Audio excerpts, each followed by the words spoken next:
Mesdames et messieurs, bonjour. Cette conférence a déjà été prononcée en mode présentiel le 24 octobre 2015 à Madrid dans le cadre du 9e colloque international de généalogie. Elle portait alors le titre suivant, La guerre d'Espagne et l'émergence de la famille González en Bourgogne. Nous l'avons toutefois rebaptisée pour cette présentation en mode virtuel sous un titre différent, à savoir Les prisonniers de guerre ibériques dans Lyon de 1808 à 1813. Mon propos est d'illustrer le fait que la petite histoire des familles s'inscrit toujours dans la grande histoire des peuples. Nous n'existons pas en effet par la seule rencontre des gènes de nos parents, mais aussi par la rencontre des gens en fonction des circonstances qui ont permis à un homme et à une femme de former un couple à chaque génération. Les guerres font partie des circonstances qui entravent ou favorisent la formation de couples engendrant des lignées. Elles ne sont pas uniquement destructrices, elles peuvent aussi créer une famille qui n'aurait jamais pu voir le jour sans elles. En effet, de nombreux prisonniers de guerre ont certes fini par trouver la mort en France, mais certains ont pu y fonder une famille grâce à la guerre d'Espagne. La guerre d'Espagne s'inscrit dans les guerres napoléoniennes. Celles-ci ont duré 16 ans, de 1800 à 1815, et peuvent être divisées en deux grandes périodes égales. Les 8 années de triomphe napoléonien de 1800 à 1807 et les 8 années de déboire napoléonien de 1808 à 1815. La guerre d'Espagne a inauguré la période des déboires de Napoléon Bonaparte. La différence entre ces deux grandes périodes de guerre napoléonienne apparaît clairement dans le tableau présenté ici même, où l'on trouve le décompte des soldats français du département de Lyon qui sont morts à l'hôpital de 1800 à 1815.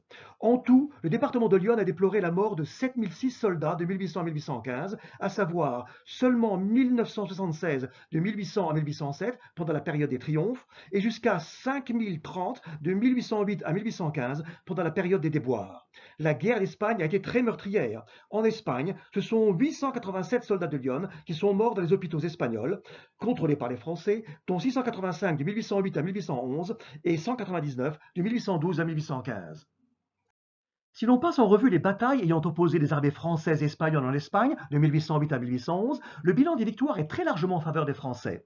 Les Espagnols, en effet, n'ont remporté que 4 victoires, faisant environ 20 000 prisonniers de guerre français, alors que les Français ont remporté 23 victoires, faisant quant à eux jusqu'à 95 000 prisonniers de guerre espagnols.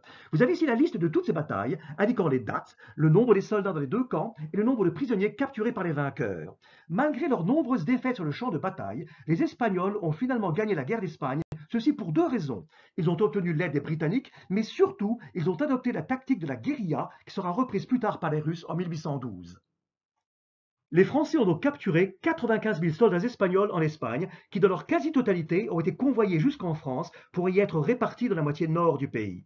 Le traitement des prisonniers de guerre en France avait été défini dans deux consignes adressées à tous les préfets.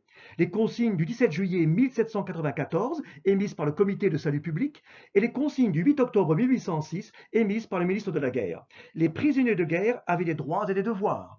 Un prisonnier de guerre pouvait se loger librement s'il était officier, circuler librement dans la commune, fréquenter les estaminets de la commune, exiger une ration de pain par jour, exiger une solde militaire par jour, gagner plus d'argent en travaillant, travailler dans son dépôt de prisonnier, travailler en dehors de son dépôt et écrire des lettres ouvertes à sa famille.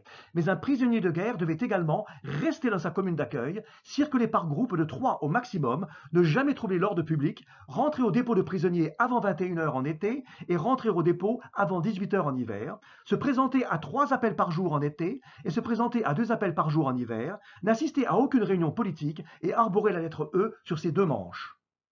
Les prisonniers de guerre, en France, ne vivaient donc pas dans un univers concentrationnaire. Ils étaient libres de leurs mouvements, à l'intérieur de la commune qui les hébergeait, avec quelques contraintes cependant. Les premiers prisonniers espagnols sont arrivés dans le département de Lyon en janvier 1809. Ils ont remplacé sur place les anciens prisonniers autrichiens qui avaient été renvoyés dans leur foyer après la signature du traité de Tilsit en juillet 1807. En janvier 1809, le département de Lyon a donc accueilli 1508 prisonniers espagnols partis de Périgueux pour arriver à Auxerre 2 semaines plus tard.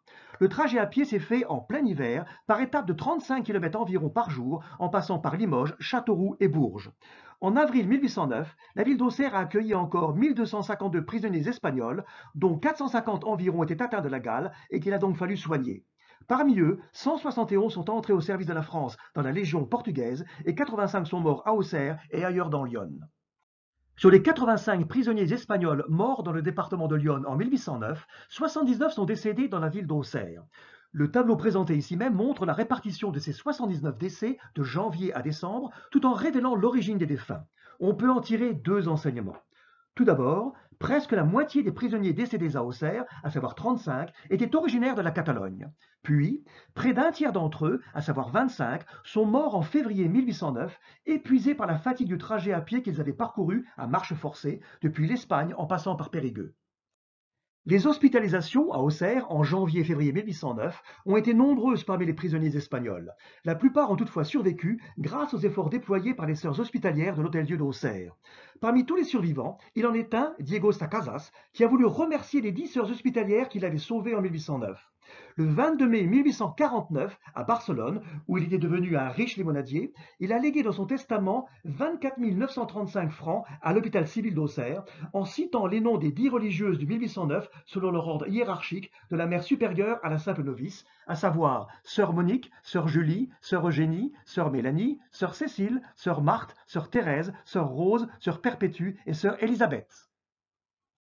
Une seconde vague de prisonniers espagnols a été annoncée au préfet de Lyon en janvier 1810. Elle devait comporter jusqu'à 2000 prisonniers. Le premier convoi est arrivé à Auxerre le 30 janvier 1810. Selon les rapports préfectoraux, 95% des prisonniers étaient malades. Ils étaient dénudés, malpropres et indolents.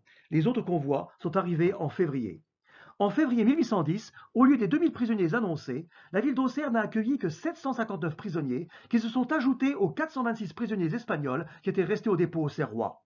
Sur les 759 nouveaux arrivants, 333 ont dû être hospitalisés. Or, il n'y avait à Auxerre que 150 lits, à savoir 90 à l'Hôtel-Dieu et 60 à l'hôpital général. Les 333 malades ont donc dû être répartis dans tous les départements de Lyon, dont 116 à Auxerre et 114 à Sens. Les statistiques préfectorales de mars, avril et mai 1810 indiquent le nombre de prisonniers espagnols au dépôt d'Auxerre, dans les hôpitaux ou dans un poste de travail rémunéré, ainsi que le nombre de morts et de prisonniers envoyés en Alsace. On constate qu'il y avait peu d'officiers et quelques femmes. On est passé de 843 prisonniers espagnols en mars 1810 à 776 en avril et à 984 en mai, dans une ville qui abritait à l'époque 12 000 habitants. À la fin de 1810, le département de Lyon a aussi accueilli 537 prisonniers portugais qui avaient été capturés par les Français lors du siège d'Almeida à la frontière du Portugal. Le 25 juillet 1810, en effet, 16 000 soldats français ont mis le siège à la ville fortifiée d'Almeida, défendue par 5 000 soldats et miliciens portugais. La ville a capitulé le 27 août 1810 et les Français ont fait prisonniers les 4 100 soldats et miliciens portugais survivants. Les 21, 22 et 23 novembre 1810 sont arrivés à Joigny, dans le département de l'Yonne, 3 convois de prisonniers portugais appartenant tous au 24e régiment d'infanterie portugaise, bien encadrés par leurs officiers. Il y avait en effet 46 officiers pour 491 soldats dans une ville de 5 200 habitants à l'époque. Aucun incident n'a été à déplorer entre les habitants de Joigny et les prisonniers portugais. La seule anecdote qui a retenu l'attention est que le 4 décembre 1810, un officier portugais s'est échappé du dépôt de Joigny, non pas pour retourner au Portugal, mais pour aller visiter la ville de Paris. Les prisonniers portugais ont quitté Joigny le 2 avril 1811 pour se rendre à pied jusqu'à Marsal, en Lorraine. Ils ont laissé sur place, à Joigny, 10 morts, dont les noms apparaissent ici sur cette vue.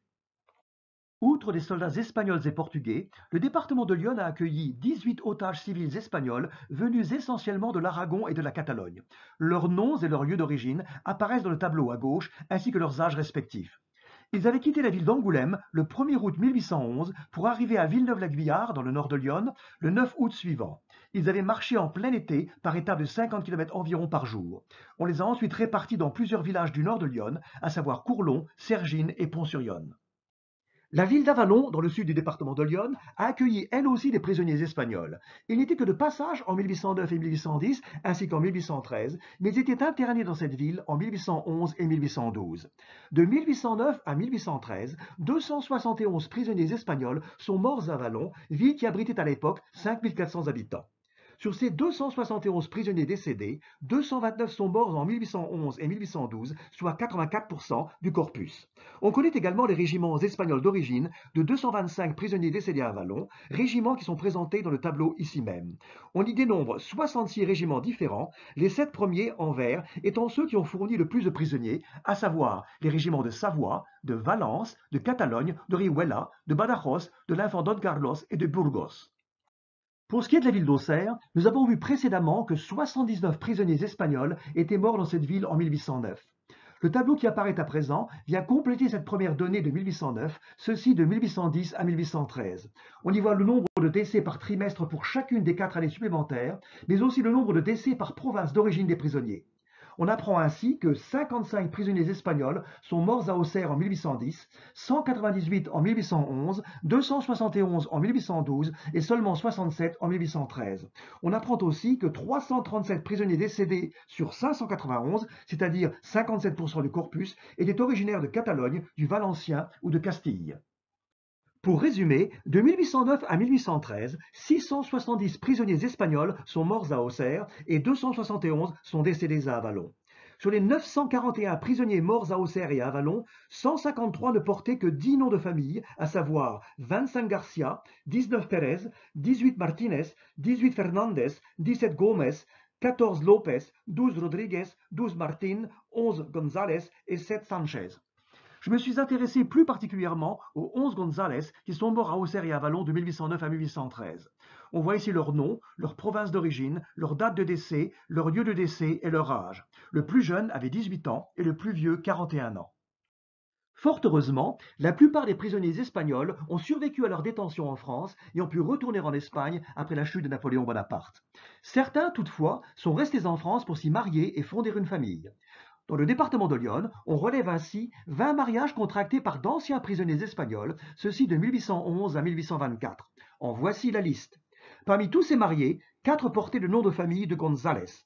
Segundo González, marié en 1813 à Auxerre avec Catherine Bernard, José González, marié en 1814 à Toucy avec Marie-Ursule Beziste, un autre José González, marié en 1816 à Auxerre avec Catherine Rollin, et enfin Gabriel González, marié en 1817 à Pourin avec Marie-Elisabeth Janin. Le cas des deux José González mérite un développement particulier. Le premier s'est marié à Toucy le 30 juin 1814 avec Marie-Ursule Beziste et il en a eu 5 enfants. Le second s'est marié quant à lui à Auxerre le 4 avril 1816 avec Catherine Rollin et il en a eu 3 enfants. Le premier vivait toujours avec sa femme quand le second s'est marié. Ce qui surprend, c'est que les deux José González étaient nés pratiquement le même jour, en septembre 1789, dans le village de Chantada, en Galice, et qu'ils avaient les mêmes parents, à savoir Francisco González et Dominga Arias. Tous deux ont dû présenter leur extrait de baptême espagnol pour pouvoir se marier. Se posent alors 3 questions. Étaient-ce 2 jumeaux portant le même prénom? Était-ce un seul et unique homme devenu bigame? Ou l'un des deux aurait-il usurpé l'identité de l'autre? La réponse est apportée par les actes de décès respectifs des deux José González. Le premier, marié avec Marie-Ursule Beziste, est mort à Auxerre le 26 septembre 1860. Le second, marié avec Catherine Rollin, est décédé quant à lui à Lindry, près d'Auxerre, le 9 novembre 1855. On a donc bien affaire à 2 hommes différents. Dans l'acte de décès du premier, on confirme que cet homme était bien né le 14 septembre 1789 à Chantada, en Galice, et qu'il était le fils de Francisco González et de Dominga Arias. Dans l'acte de décès du second, en revanche, on se contente de dire qu'il était né en 1786 en Espagne, tout en précisant toutefois qu'il était le fils de José González et de Margarita Rodríguez. On n'a donc pas affaire à 2 jumeaux, mais à une usurpation d'identité. En 1816, le second José González n'avait pas l'extrait de baptême pour se marier avec Catherine Rollin, et il a donc emprunté à l'autre José González, probablement son ami, son propre extrait de baptême. Le second José González, marié à Auxerre avec Catherine Rollin, a vécu avec elle à Lindry où il est mort en 1855. Il n'était pas le seul ancien prisonnier de guerre à avoir vécu à Lindry. Cette commune, située à une douzaine de kilomètres à l'ouest d'Auxerre, avait accueilli 4 autres prisonniers, à savoir un Allemand, un Polonais, un Hongrois et un autre Espagnol. Aucun ne savait lire et écrire, et leurs noms de famille respectifs ont donc été plus ou moins francisés. L'Allemand est devenu André Milo, le Polonais est devenu Jean Holotan, le Hongrois est devenu André Rigal, et l'Espagnol est devenu Franco Gisbert. On voit dans ce tableau le nom de leurs épouses respectives et les origines de celles-ci, la date et le lieu de mariage de chaque couple, la date et le lieu de naissance de chaque prisonnier, le nom de leurs parents, le métier et la résidence à Lindry de chaque prisonnier, et le lieu et la date de décès de chacun d'eux. Il faut préciser que l'Espagnol Franco Gisbert était un enfant de l'assistance publique de Valence en Espagne. Les 5 prisonniers de guerre à Lindry, dont les 2 Espagnols José González et Franco Gisbert, ont côtoyé sur place les familles de 10 grognards de la commune qui avaient participé à la guerre d'Espagne.